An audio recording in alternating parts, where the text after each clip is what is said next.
उर्वशी, जो तुमने चाहा हमने कर दिया। चलायमान हो गया है अब ये पूरा नंदन वन, एक स्थान से दूसरे स्थान पर भ्रमण करता है। अब हमारे मनोरंजन में कोई भी बाधा नहीं बन सकती। किंतु देवराज, यदि किसी को ज्ञात हो गया कि हम कहाँ हैं और वो विघ्न डालने आ गया तो? अब ये कोई नहीं जान सकता उर्वशी। मात्र मेरे सिंहासन पर बैठकर ये ज्ञात हो सकता है कि इस समय नंदनवन कहाँ है। और मेरे सिंहासन पर तो केवल मैं ही बैठ सकता हूँ, स्वयं देवराज इंद्र, जो इस समय तुम्हारे समक्ष। उर्वशी, शीघ्र ही अपना नृत्य आरंभ करो।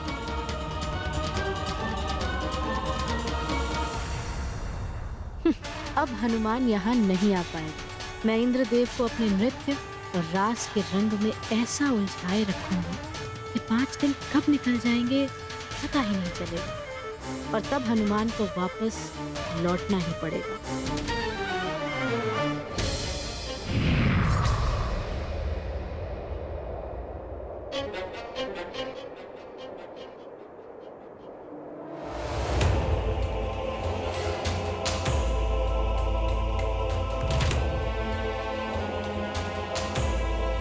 सूर्यदेव तो अस्ताचल की ओर जा रहे हैं और चंद्रदेव तो उदय होने को हैं।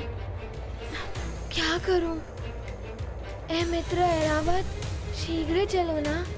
यदि दूसरा दिवस भी निकल गया तो मात्र 3 दिवस ही बचेंगे। किंतु मुझे माँ को ले जाने के लिए उनकी अनुमति भी लेनी है। जब तक तुम मेरे साथ हो, मुझे आशा है कि तुम हो तो मेरी देवराज इंद्र से शीघ्र भेंट होगी।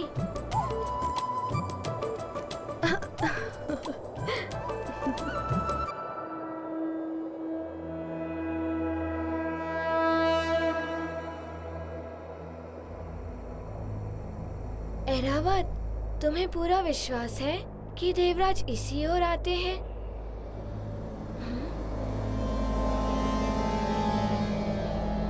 किंतु यहाँ तो कुछ दिखाई भी नहीं दे रहा है।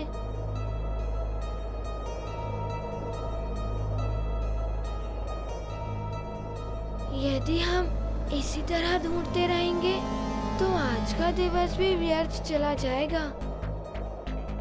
पूरे 5 दिवस थे, इसमें से 2 दिवस तो व्यर्थ ही हो गए।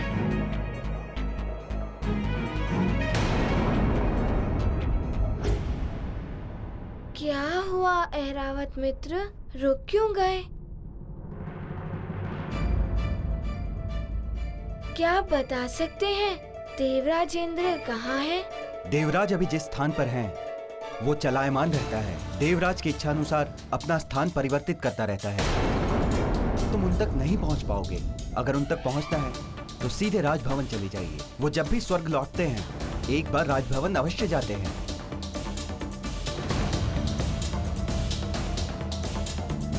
मित्र ऐरावत, यही उचित होगा। यहाँ वहाँ भटकने से तो अच्छा है कि हम सीधे राजभवन ही चलते हैं।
निवासी वानर मुझ जयंत को संस्कार की सीख दे रहा था, जो देवराज का पुत्र है और भविष्य का होने वाला देवताओं का राजा भी है।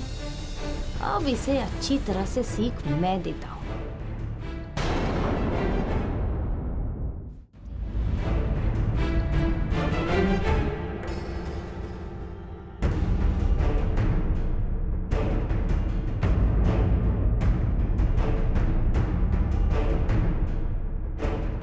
ऐरावत, रुक जाओ।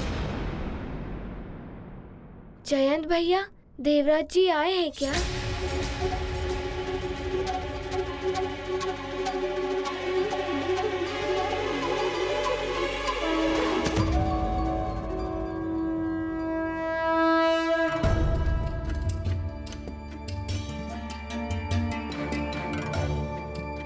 किंतु तुम तो ऐरावत के साथ थे ना, फिर भी तुम्हें वहां तक नहीं ले जा पाया। ऐरावत ने प्रयास तो किया, किंतु देवराज जहाँ थे वहाँ के रक्षक ने कहा कि देवराज जहाँ है वो स्थान चलायमान है, वो बदलता ही रहता है। पिताश्री के बारे में जानना है ना तुम्हें? मैं जानता हूँ उनके बारे में कैसे ज्ञात किया जा सकता है। सत्य? तो बताइए ना, उनके बारे में कैसे ज्ञात किया जा सकता है? पिताश्री के सिंहासन पर बैठकर, उस पर बैठकर तुम सारे संसार को देख सकते हो। जिसकी इच्छा करोगे वो तुम्हारे नेत्रों के समक्ष होगा। पिताश्री भी उसी सिंहासन पर बैठकर सारे संसार का अवलोकन करते हैं। अरे वाह, तो चलिए हम अभी उनके बारे में ज्ञात कर लेते हैं। हाँ, चलो।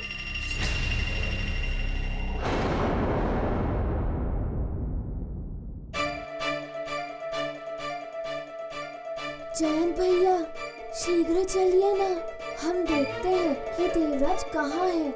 हनुमान, मैं तो देवसभा में जा सकता हूँ, किंतु ये रक्षक तुम्हें नहीं जाने देंगे। वो आप मुझ पर छोड़ दीजिए।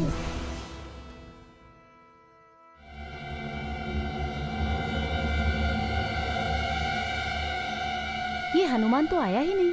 अरे जयंत भैया, मैं यहाँ हूँ। हाँ? अरे यहाँ सिंहासन के समीप। तुम तो बड़ी चतुराई से यहाँ आ गए।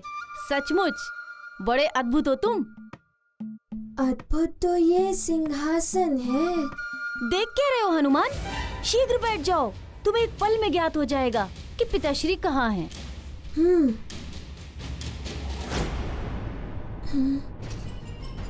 कहीं ऐसा तो नहीं कि देवराज के सिंहासन पर उनकी अनुमति के बिना बैठकर मैं कुछ अनुचित कर रहा हूँ।